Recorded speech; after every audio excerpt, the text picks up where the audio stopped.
Israel लगातार ये कह रहा है कि हम हमास को निशाना बना रहे हैं।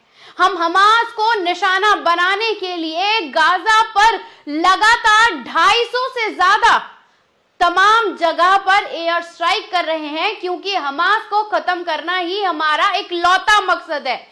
लेकिन इस लौते मकसद में वो जिस तरह की तबाही मचा रहा है, उसके बाद गाजा पूरी तरह से तबाह होता दिखाई दे रहा है। इसी बीच ऐसी ऐसी तस्वीरें सामने आ रही हैं कि हम आपको दिखा भी नहीं सकते।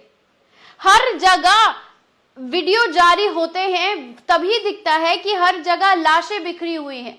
लाशें बिखरने के साथ साथ अब बॉडी भी पूरी नहीं है। बॉम्बिंग के जरिए लोग पूरी तरह से लोथड़े उठा रहे हैं अपने परिवार वालों के। पहचान में नहीं आ रहा कि कौन किसकी बॉडी है, और ये मंजर रुकने का नाम नहीं ले रहा। अक्सर कहा जाता है कि एक तस्वीर जिससे पूरी दुनिया दहल जाती है, लेकिन बीते 29 दिनों से लगातार तस्वीरें सामने आ रही हैं फिलिस्तीन से, लेकिन पूरी दुनिया खामोश है। उस खामोशी में जिस तरीके से इजराइल को अमेरिका का सपोर्ट मिल रहा है, उस सपोर्ट से ये साफ दिखता है कि कैसे तबाही मचाने में अमेरिका भी पूरी तरह से इजराइल के साथ है। और अफसोस की बात यह है कि 3 बिलियन की जो सुविधा है, जो आर्थिक मदद है, अमेरिका इजराइल को प्रोवाइड करा रहा है, जबकि अगर हम गाजा की तरफ देखते हैं तो वहां पर पीने के लिए पानी नहीं है, दवाइयां नहीं है, मेडिकल फैसिलिटीज नहीं है, खाने की तबाही है। हर जगह हर चीज की कमी है, तबाही ही तबाही है। यहां तक कि अगर तस्वीरों को देखें तो कफन के लिए भी अब जगह नहीं है। कफन भी लोगों को नहीं मिल रहे हैं। एक के ऊपर एक को रखकर आखिरी अलविदा कहा जा रहा है अपनी आंखों से। लेकिन इसके बावजूद यूनिवर्सिटी, जो गाजा की इकलौती यूनिवर्सिटी है, उसको भी एयर स्ट्राइक के जरिए खत्म कर दिया गया है। लेकिन अब सवाल इस बात का उठता है दोस्तों कि इजराइल का दावा यह है कि वो हमास के ठिकानों पर कर रहा है।